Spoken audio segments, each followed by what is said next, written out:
pero dígale que hasta I-20. I-20 yo le pido, avísame Carmen cuando es I-20, por favor. Voy a todas las listas acá. Bueno, vamos a continuar donde habíamos dejado en la última clase. Y quiero hablar un poco sobre, Diana, porque esto está todo todavía así como yo dejé. No se dio la clase en esta aula por lo visto. No escriban nomás. No.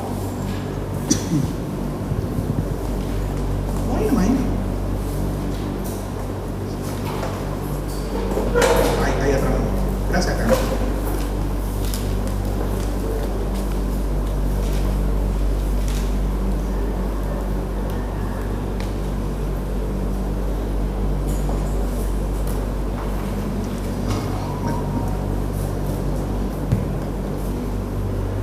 Para empezar la clase quiero hacerles una pregunta que creo que ya en algún momento ya hicimos y creo que hasta inclusive ya me respondieron. Si eso es así, entonces lo que quiero es que me refresquen la memoria, porque estoy un poco transbordado. ¿Alguien me puede explicar la diferencia entre un tratado y un protocolo? ¿Cuál es la diferencia? Si nosotros decimos, por ejemplo, Tratado de Asunción y decimos Protocolo de Ouro Preto o Protocolo de Olivos, ¿cuál sería la diferencia entre un tipo de instrumento y el otro? ¿Cuál es la diferencia? Uno corre dentro del país y el otro internacionalmente. Uno corre dentro del país y el otro internacionalmente, dice. Con respecto a lo que dijo el compañero, quiero hacer la siguiente precisión. Tanto el tratado como el protocolo son instrumentos internacionales, ambos. Profesor, uno no debería ser derecho originario y el otro derecho derivado. Con respecto a lo que dice Absalón, hacemos de vuelta también la siguiente precisión. Tanto el tratado como el protocolo son instrumentos de derecho originario, ambos. Bueno. Señor.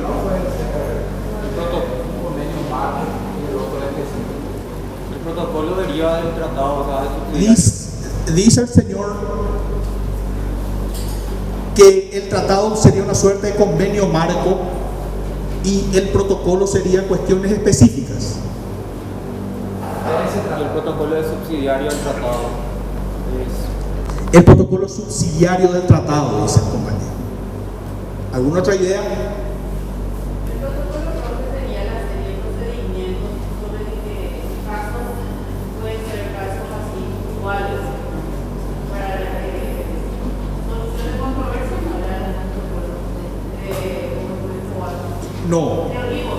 Olivos es sobre solución de controversias. Sí, y para casos específicos de temas específicos. ¿Puede ser la formalidad? Ambos tienen la misma formalidad, son instrumentos intergubernamentales, es decir, suscribe el Ejecutivo, ratifica el Legislativo y de esa forma se incorporan a los ordenamientos positivos de los Estados miembros. La diferencia, ahí la señora le pegó en el palo, ¿verdad? Ahí está cerquita más. La diferencia entre un tratado y un protocolo, haciendo un poco la analogía con nuestra normativa interna, sería más o menos la siguiente. El tratado vendría a ser la ley y el protocolo vendría a ser su decreto reglamentario. O sea, o también podríamos decir, el tratado es el código de fondo y el protocolo es el código de forma, ¿verdad? Ley de forma, ley de fondo. Entonces, ¿qué es el tratado? El tratado es el instrumento en virtud del cual dos estados o un conjunto de estados asumen derechos, adquieren derechos y contraen obligaciones de manera sustancial. Los términos de los tratados pueden ser muy variados. En el caso de un proceso de integración, ¿qué es lo que hace el tratado? El tratado crea el proceso de integración. Sí. ¿Y por qué decimos que el tratado crea el proceso de integración? Porque recuerden que los procesos de integración son organismos internacionales, y los organismos internacionales se crean a través de tratados.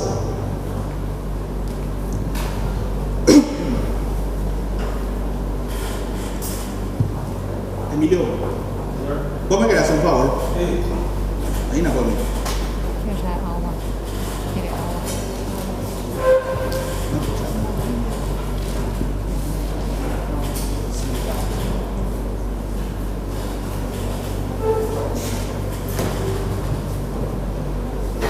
Estoy con tos, así que me van a perdonar. Bueno, como les decía, un proceso de integración se crea bajo la figura jurídica de un organismo internacional con carácter regional. ¿Cómo se crean los organismos internacionales? A través de tratados, ¿verdad? Entonces, ¿cuál es la norma originarísima del Mercosur? El Tratado de Asunción. Sí. Es el que crea el proceso de integración. Ahora, en el proceso de integración Mercosur se establece una serie de derechos, una serie de obligaciones y también, ¿por qué no decirlo?, una serie de objetivos que se trazan este nuevo proceso de integración que nace. Entonces, por supuesto, se crean los demás instrumentos de derecho originario destinados a reglamentar cada uno de los diferentes aspectos. Protocolo de Olivos, protocolo de Ouro Preto y protocolo de Ushuaia. Esos son los principales. Olivos, Ouro Preto y Ushuaia. Ahora bien, el primero de estos, que es el protocolo de Ouro Preto, ¿qué es lo que crea? Crea la estructura institucional del Mercosur.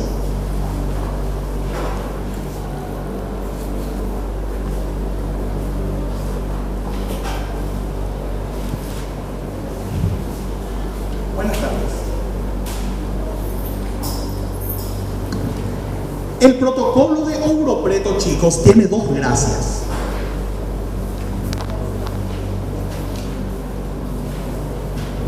Sí, como les conté en algún momento, antes se decía así, ¿cuál es su gracia? Yo recuerdo que antes, cuando llegaban los pretendientes por mis primas, mi abuela y mis tías, las más viejas, les preguntaban: ¿cuál es su gracia, joven? Le preguntaba al pretendiente, ¿verdad? Eso significaba: ¿de dónde sos? ¿Hijo de quién? ¿A qué te dedicas? ¿Verdad? Erea. Esa es cuál es su gracia, ¿verdad? El protocolo de Ouro Preto tiene dos gracias. En primer lugar, establece la estructura institucional del Mercosur. Vamos a suponer que nosotros aquí creemos una asociación, ¿verdad? Asociación de profesores y alumnos de Coreí del sexto semestre, turno noche, segunda sección. ¿Qué es lo primero que vamos a hacer? Lo primero que vamos a hacer es, vamos a establecer cuáles son los cargos, porque hay cargos cédula, ¿verdad? Entonces, vamos a establecer cuáles son los cargos. Presidente. Entonces, ¿qué es lo que vamos a establecer? Una estructura. Lo primero que hace el protocolo Ouro Preto es crear la estructura institucional del Mercosur. Crea dos tipos de organismos, chicos y chicas. Dos tipos de órganos. Los órganos con capacidad de decisión y los órganos con capacidad consultiva. Les pregunto, ¿cuál sería la diferencia entre un órgano con capacidad de decisión y un órgano consultivo? Uno es vinculante y el otro meramente de consulta. Uno es vinculante y el otro es de consulta. Dice. ¿Alguna otra opinión?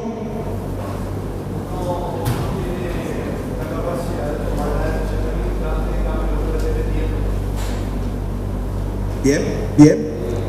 ¿Otra idea? Apunta hacia otro lado. A ver. Si nosotros decimos cuál es la diferencia entre un órgano con capacidad de decisión y un órgano consultivo. La autonomía. Muy bien, señora. Uno toma decisiones y el otro recomienda. ¿Qué es lo que establece este protocolo de Ouro Preto? Establece en su estructura cuáles son los órganos con capacidad de decisión en el Mercosur. Y son el Consejo del Mercado Común, el Grupo Mercado Común y la Comisión de Comercio del Mercosur. No se preocupen que esto es la lección siguiente, la lección 8. Esto lo vamos a ver largo y tendido. Y después establece los órganos con capacidad consultiva. El Foro Económico y Social, el Observatorio para la Democracia, la Comisión Parlamentaria Conjunta, que es el antecedente del Parlasur. Son órganos consultivos. ¿Qué significa esto? Que eminentemente, mamá querida, esta es la señora de las aguas. Muchísimas gracias. Ahí está.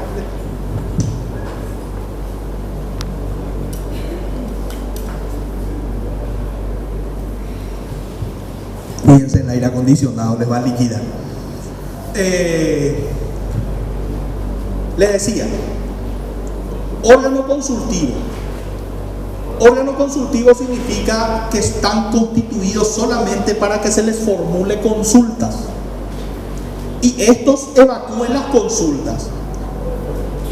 ¿Cómo se pronuncia un órgano de carácter consultivo? A través de directivas o recomendaciones. Opiniones también se les suele llamar. Si yo te invito, Emilio. Hoy día el Parlasur,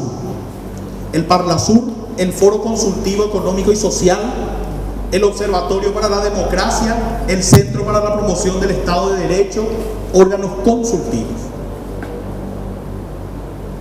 Y ustedes me preguntarán, ¿y lo del Parlasur?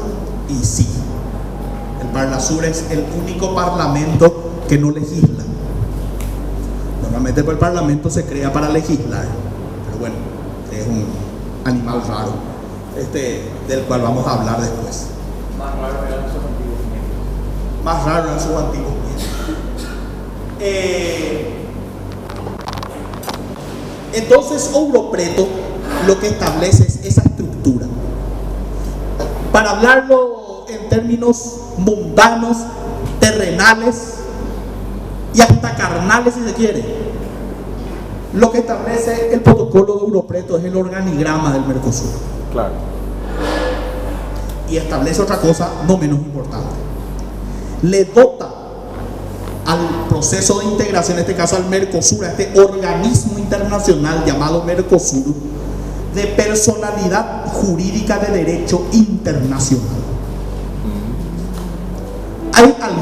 ¿Hay aquí en esta sala algún genio del derecho internacional que me pueda explicar qué es esto? Ustedes son todos alumnos aventajados de derecho internacional, ya pasaron. Hoy en día DIP ya es una anécdota en sus vidas. Ya es un ex. Ya es un ex. Forma parte de su pasado, pero ustedes ya quieren olvidarse. A ver, pero yo soy aquella persona que les hace recordar del ex y le pregunta qué pasó de fulanito y de fulanita, ¿verdad? De chayo de vuelta ahí al éter. ¿Qué es la personalidad jurídica de derecho internacional? Qué pesado el profesor de integración. Por lo menos es consciente que eres ahora. A ver.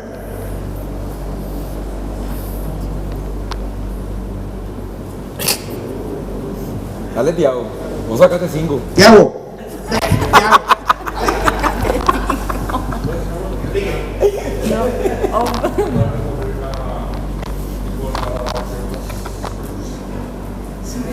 ¿Por qué le tienen todo tímido usted así me da todo tímido? Dale pues. Igualdad de personalidad del Estado para poder relacionarse con la institución. A ustedes que les gusta mucho, también aparte del derecho internacional público, les gustan mucho las obligaciones. Obligacios juris vinculum. Quod necessitarias principum alicuius solvente rei secundum nostre civitatis jura. ¿Verdad? A ver.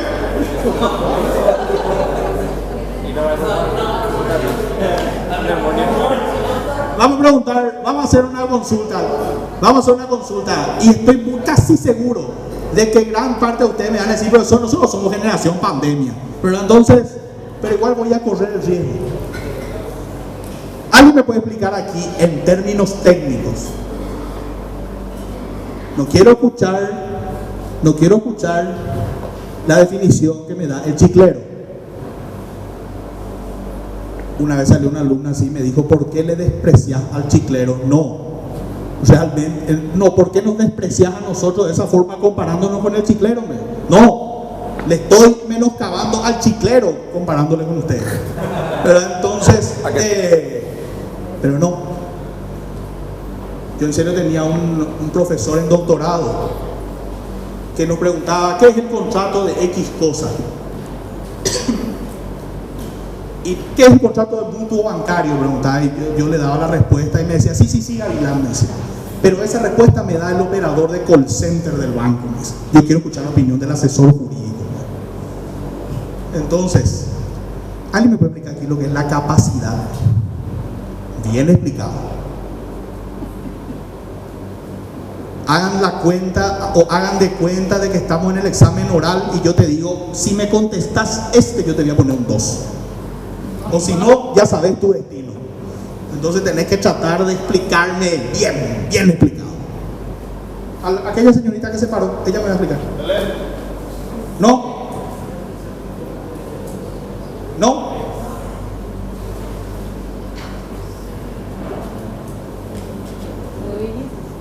Capacidad. No, mentira, capacidad, a ver. ¿Cómo? Contrario derecho y obligaciones, ¿qué? No, si yo te pregunto qué es la capacidad, vamos a decir la capacidad es la capacidad. Una definición tautológica, tiene que estar explicado de otra forma. Una facultad. No es la facultad. Actuar sobre algo. No es la facultad. La capacidad de derecho. Hasta ahí no. Llega. No llega. La actitud es una. Diga fuerte, señora. Ahí está. La aptitud legal para adquirir derechos y contraer obligaciones. Muy bien. Ya es I-20, doctor. I-20.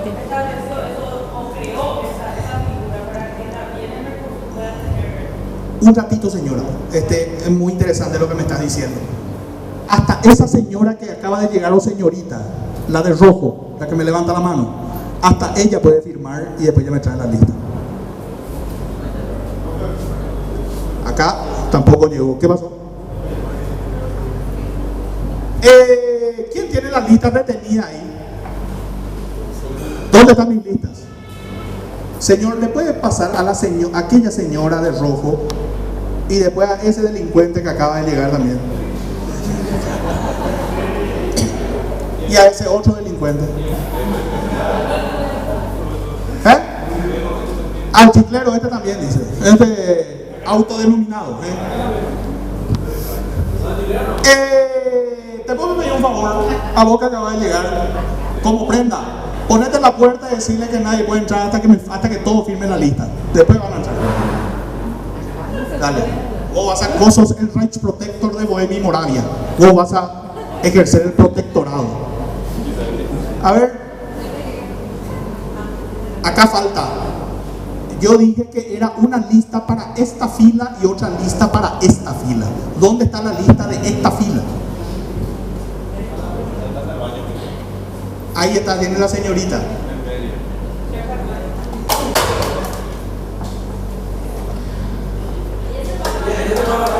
Ya sé que ya le vi.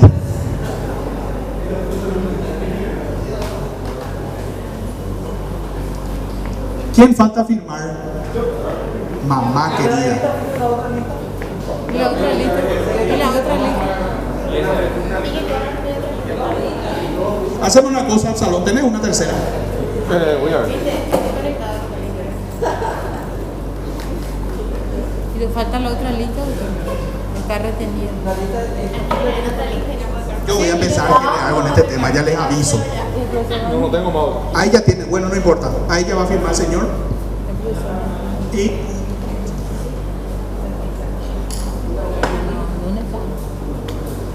¿quién más falta de este lugar? De acá. Ese caballero falta, ¿verdad? Usted falta firmar. Y usted. Y aquí esta niña.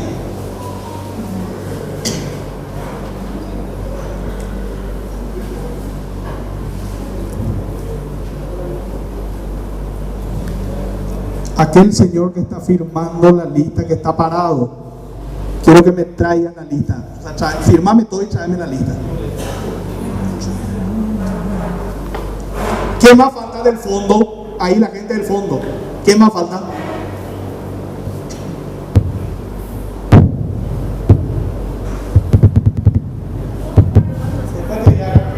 Te voy a dejar firmar.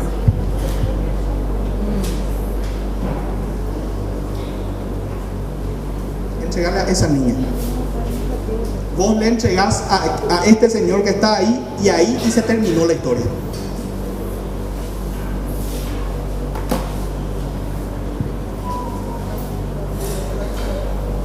Ok, profesor. ¿Te dormiste tu guardia, comandante? Guardia castigo ya. Ese queda todo el fin de semana de guardia castigado. Bueno, seguimos. La aptitud legal para adquirir derecho y contraer obligaciones, eso es la capacidad. Y si eso es la capacidad, para mí, o para usted, que somos personas físicas, ¿cómo se traduce la capacidad en una persona jurídica?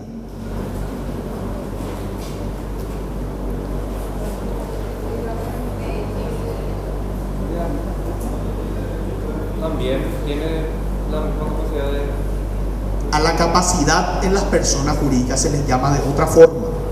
¿Cómo se les llama? ¿Cómo? No, poder es el mandato que vos le otorgás a otra persona para que actúe en tu nombre. Personalidad. Personalidad jurídica. ¿Cómo se llama la capacidad en términos de organismos internacionales? Personalidad jurídica de derecho internacional. ¿Por qué? Porque vos creas un organismo, ese organismo es una persona jurídica. Esa persona jurídica tiene que celebrar contratos, tiene que alquilar su local, tiene que establecer relaciones laborales, tiene que firmar contratos laborales con sus funcionarios, tiene que ejercer una vida administrativa. Para eso necesita capacidad. Entonces, ¿quiénes son los que le otorgan la capacidad a esa persona jurídica llamada Organismo Internacional Mercosur? Los estados, a través de, en este caso, de un protocolo que es el protocolo de Ouro Preto. Levantame la mano a aquella persona que yo le dije que se acerca a mí. Usted fue, ¿verdad? Usted fue. Bueno. ¿Dónde está mi lista de este lado? Muchísimas gracias.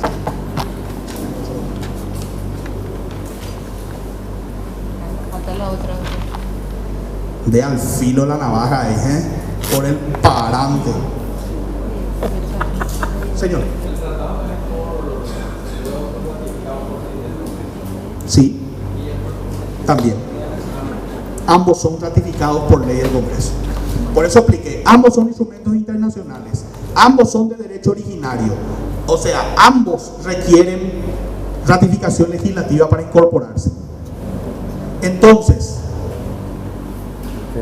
si yo les pregunto a ustedes, les repito, ¿cuál es el derecho originario del Mercosur?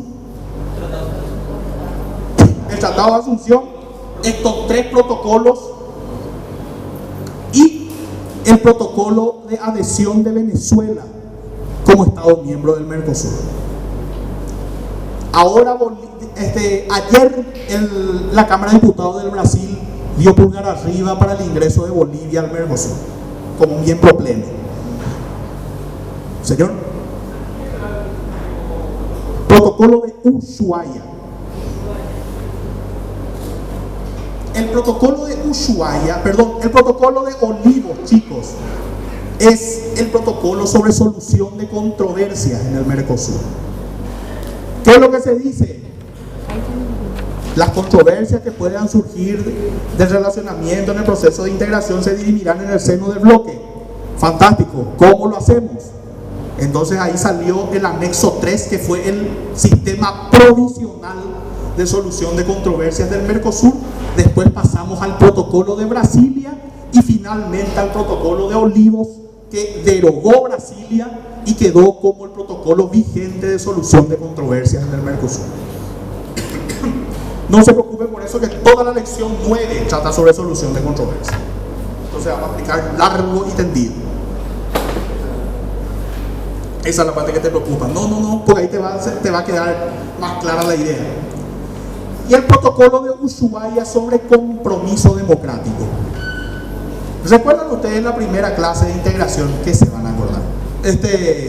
Pero yo les había dicho que uno de los presupuestos o elementos condicionantes para la integración era La democracia. exactamente. ¿Qué es lo que pasa? Dijimos que en las primeras clases que el compromiso, señorita, dijimos que el compromiso de los estados miembros, o sea, de los gobiernos, con un régimen democrático, con el respeto al orden constitucional, al Estado de Derecho, a los derechos humanos, son elementos o requisitos condicionantes para la integración. Sí.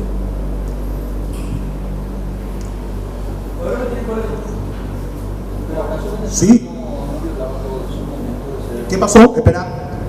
¿Acaso Venezuela no violaba todo eso al momento de ser integrado? Ya te voy a explicar eso. Integrando. De vuelta.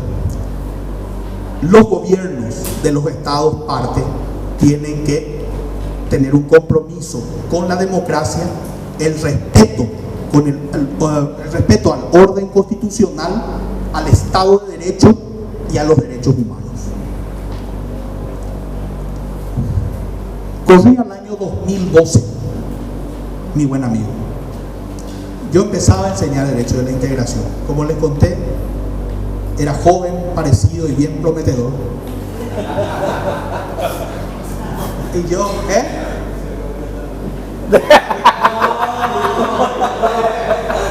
O sea que ahora ya nada. No.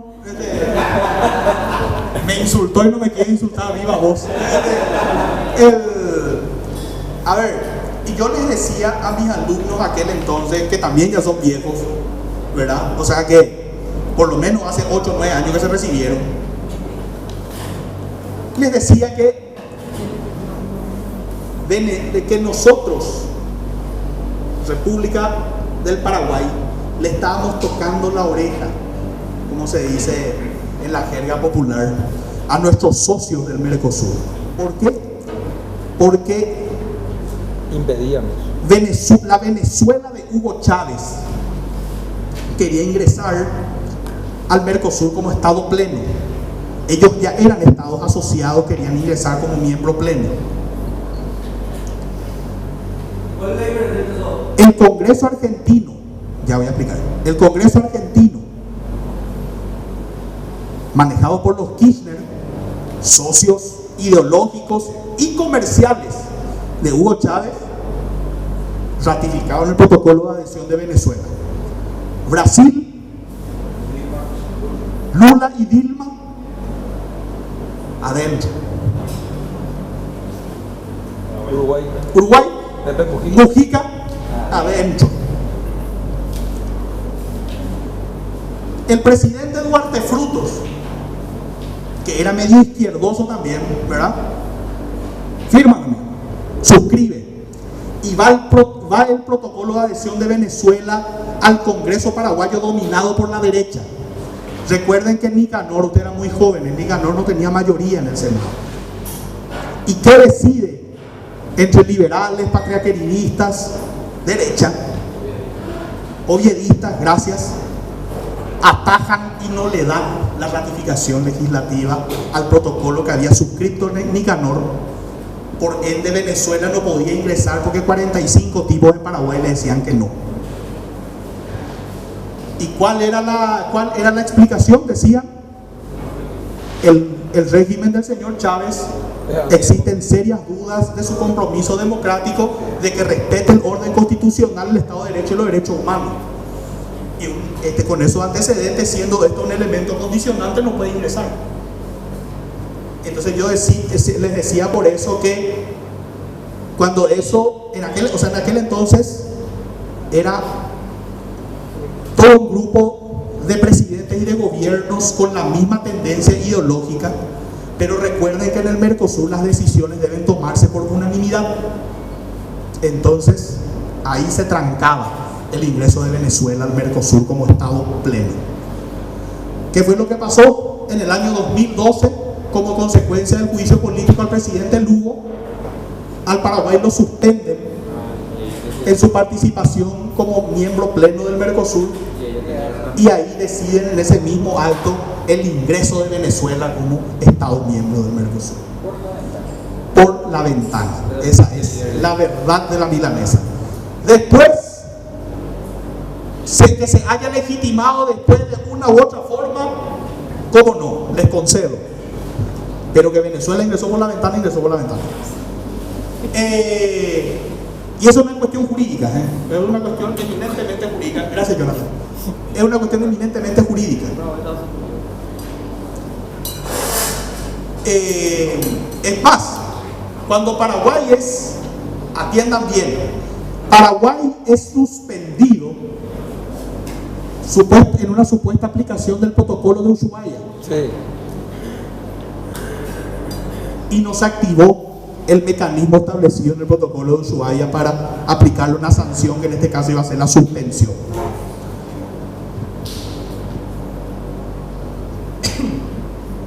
Cuando estemos en el ¿cómo se dice? Cuando estemos en la bolilla 9, gracias.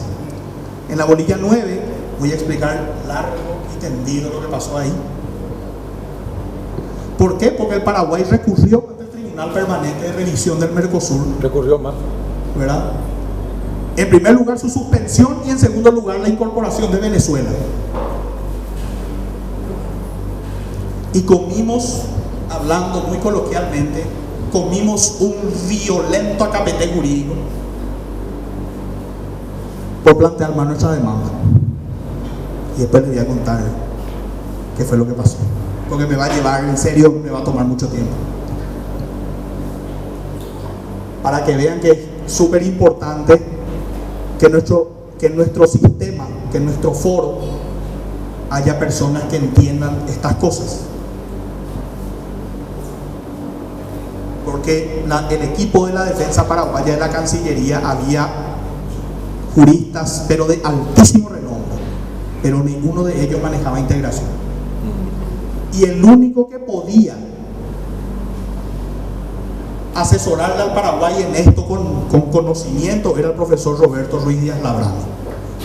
Pero el profesor Roberto Ruiz Díaz Labrano era miembro del tribunal, entonces no podía meterse, no podía ser juez y parte.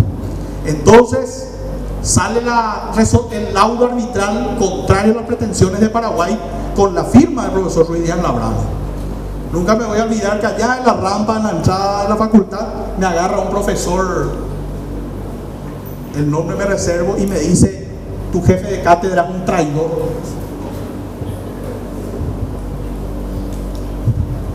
y le dije yo, profesor, mi jefe de cátedra por sobre todas las cosas, un jurista.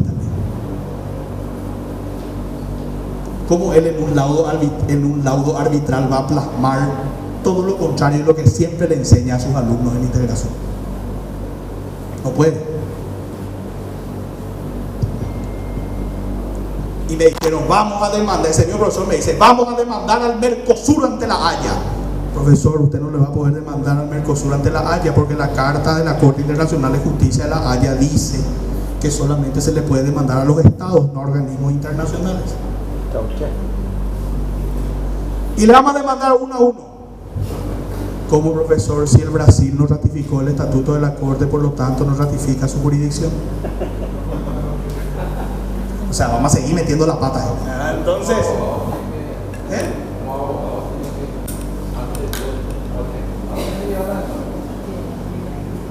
y es una posición. Pero va a llevar y va a perder estrepitosamente, no muero. Yo te voy a explicar una cosa. En un caso, ustedes llegaron a escuchar el famoso caso Gramón Berres. Sí, Gustavo Gramón Berres. El caso Gramón Berres, yo les cuento para que sepan y les sirva a toda lección de hasta dónde ustedes pueden hablar. Corría el año 1811. Yo era alumno de quinto curso. ¡Qué mentira! Y dábamos derecho administrativo con el maestro Luis Enrique Chaceplate. Ustedes dan en tercer curso, dan derecho administrativo. O ahora parece, ¿verdad? Ahora. Una barbaridad que ustedes den en este curso de derecho administrativo. Ustedes no saben absolutamente nada de nada y van a dar derecho administrativo. Para ustedes poder dar derecho administrativo, ustedes tuvieron que haber pasado por todo el derecho privado para entender bien cómo funciona el proceso administrativo. Pero eso no lo digo yo, eso lo dice el maestro Luis Enrique Chaceplate. Él decía, es más, antes derecho administrativo era una materia de sexto curso, ni siquiera era de quinto. Él ya se quejaba luego porque nosotros lo dábamos en quinto. Bueno, entonces el primer día de clases le digo, pues yo me sentaba así como donde se sienta Absalón, y le digo yo, maestro, yo suelo leer su columna. ¿Y qué columna leyó usted? Y yo leí la columna sobre el caso Gramón Berres. ¿Usted leyó la columna sobre Gramón Berres? Sí, maestro. Perfecto. Para la próxima clase usted me prepara una exposición para todos sus compañeros sobre el caso Gramón Berres. ¿A qué lo de yo hablé? ¿A qué lo de yo hablé? Por demás está decirle que ni para mi tesis doctoral me preparé tanto como para esa clase. Bueno, el segundo día de clase de derecho administrativo, dice el profesor Chaceplate, bueno, sacaba a su compañero Ricardo Gavilán, le va a explicar sobre un caso, se quedan con él. Yo le tenía a todos mis compañeros acá y le tenía sentado ahí atrás a Chaceplate que estaba escuchando lo que yo decía. Desarrollé todo, ¿verdad? Bueno, y después me siguió invitando, y después ya me siguió invitando como profesor para que yo hable del caso Gramón, ¿verdad? En las clases de derecho administrativo. Después, en un momento,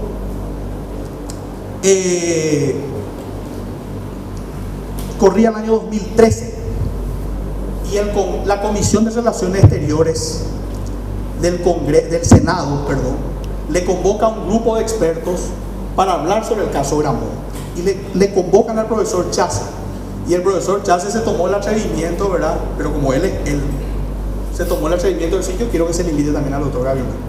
Bueno, se me cursó la invitación y yo la acompañé, integré esa delegación para ir a hablar sobre el caso Gramón. Y nunca me voy a olvidar, ¿saben quién era el presidente de la Comisión de Relaciones Exteriores del Senado en aquel entonces? Mario Abdo Benítez, el expresidente. Y justamente el presidente Mario Abdo nos pregunta, y aquí voy a la respuesta al requerimiento del compañero, pregunta, ¿qué es lo que podemos hacer ante el caso Gramón? Todo lo que nosotros se explicó todo. Y dijimos, lo único que se puede hacer es ir ante la Corte Internacional de Justicia de la Haya contra Suiza por denegación de justicia y por violación de la Convención de las Naciones Unidas sobre la inmunidad y jurisdicción de los estados y de sus bienes. Perfecto. ¿Y qué necesitamos para irnos a la Haya? Entonces ahí toma la palabra, integraba también esa delegación, el doctor Benigno López. Y el doctor Benigno López le dijo A su hermano. a su hermano, ¿verdad? Le dice, mire senador, la Corte Internacional de Justicia de la Haya es para el mundo jurídico lo que para el fútbol es la Champions League. O sea, si vos vas a jugar un partido en la Corte Internacional de Justicia, estás jugando un partido de Champions League. Y si vas a jugar un partido de Champions League, necesitas infraestructura de Champions League, equipo de Champions League y jugadores del costo y del caché de los jugadores de la Champions League. ¿Y cuánto cuesta eso? Y más o menos cuesta 80 millones de dólares. Que era más o menos la deuda. Entonces, imagínate que te vas a gastar 80 palos verdes para irte a la Corte Internacional de Justicia de la Haya e ir a plantear mal tu demanda y perder de balde y venir otra vez. O sea, no pagó.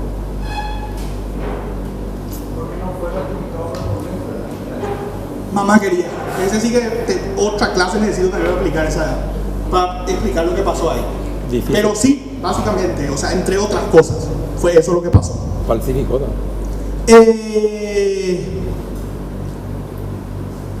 Entonces, chicos, estos son los protocolos adicionales, volviendo, estos son los protocolos adicionales al Tratado de Asunción, que marcan un poco el transitar inicial del proceso de integración y establecen un poco establece ese cimiento para ir cumpliendo los objetivos que fueron trazados. En la próxima clase vamos a pasar a desmenuzar un poco ya los diferentes órganos del Mercosur, los que tienen capacidad de decisión y los que tienen capacidad consultiva, cómo están integrados y cuáles son sus funciones. Lo que les recomiendo es vengan, porque después se les pregunta cuáles son las funciones de la Comisión de Comercio del Mercosur, o cuál de las siguientes funciones no es una función del Grupo Mercado Común. O sea, ahora ya vamos a entrar, como les decía, en la parte especial. Entonces les recomiendo que vengan para que puedan absorber mejor eso y no vengan a estrellarse en el parcial. Preguntas, dudas, sugerencias, quejas, reclamos, denuncias. Sí.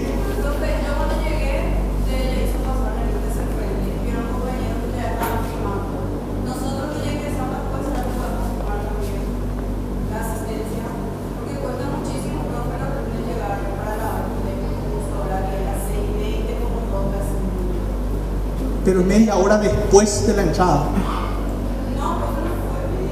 No, si la entrada es 6 menos 10 y yo te digo que podés llegar hasta las 6:20, son media hora después.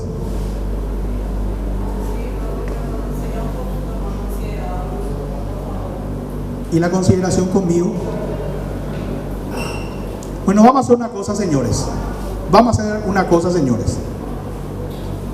Por una ultimísima vez le voy a dejar firmar.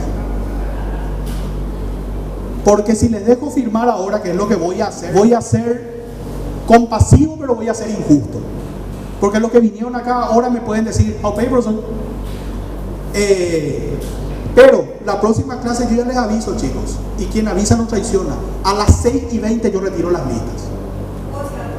¿Cómo no?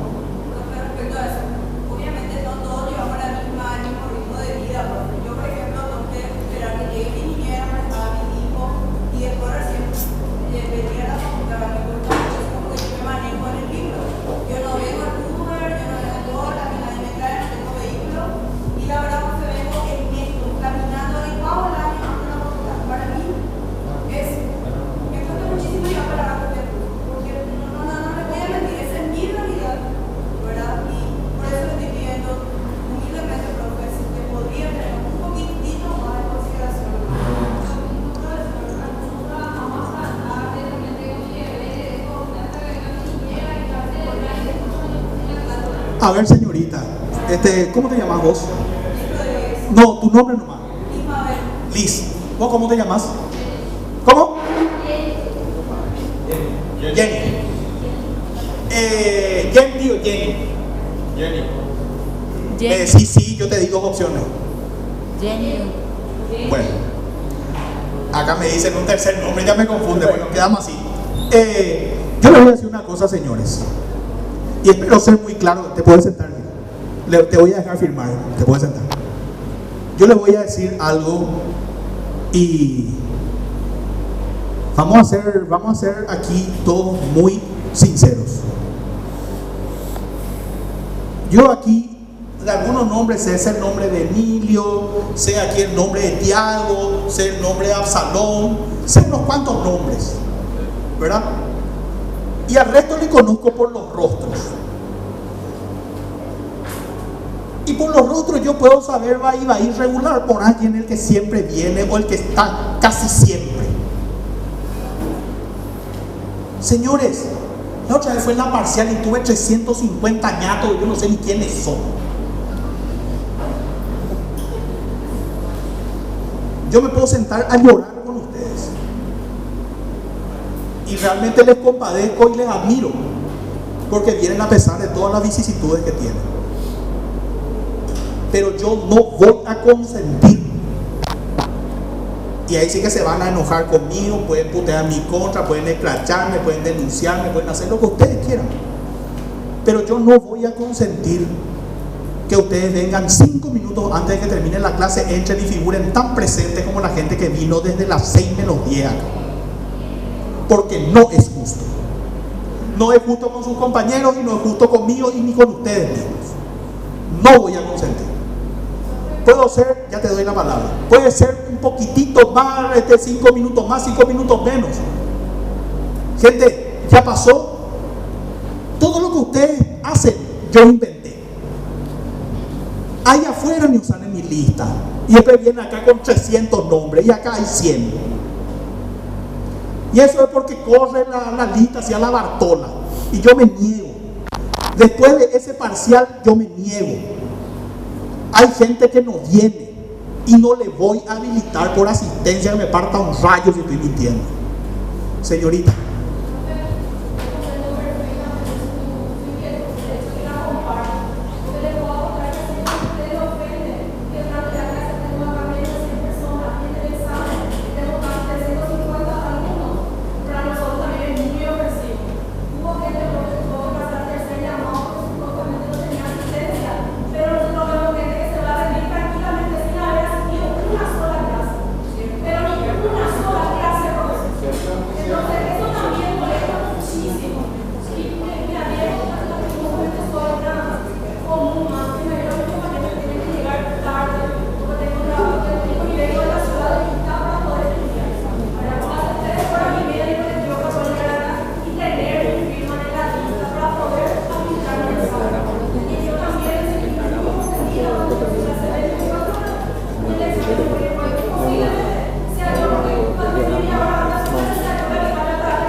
Yo realmente lo que puedo hacer es lo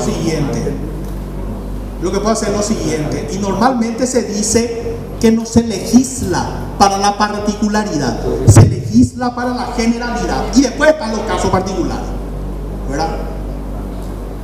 A esa gente que tiene problemas con su bebé, pues como decía el maestro Sosa Centurión, la mujer se santifica con la maternidad. Yo comprendo. Y no quiero ser yo el obstáculo para que personas que tienen ese inconveniente, que tienen sus criaturas y un montón de cosas más, traigan a sus criaturas, ¿verdad? Unas cuantas veces yo hice de niñero acá, mientras su mamá rinde, yo estoy ahí con la criatura. No tengo problema, ¿verdad? Acérquense a esas personas y explíquenme su situación y veremos cómo hacer.